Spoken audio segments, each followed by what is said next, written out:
નમસ્કાર, હું માલદે આહિર, લોકગાયક ઉપલેટા. નિગમ ધર્મ સ્થાપન કરન હરણ પાપ ભૂ ભાર, નમુ તને કૃષ્ણ નર્તન ધરન, પ્રભુ તારી લીલા અગમ અપાર. ગયા વર્ષે આપણે ડિસેમ્બર માસની અંદર ડગલીમાંથી વામન ડક તરફ જઈ અને મહારાસ રચી જગને મહાન સંદેશ આપ્યો.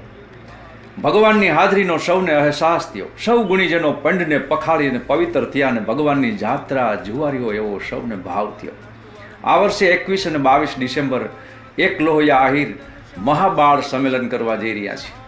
15 વર્ષ સુધીના બાળકો ગીતા પાઠનું પઠન કરશે અને જગને મહાન સંદેશ આપશે.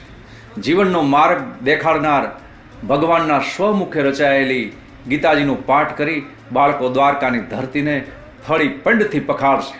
તમામ બાળકો પોતાની આગવી પ્રતિભા, આગવો કસબ, આગવી કળાઓ પણ રજૂ કરવાના છે. આ તમામ બાળકોને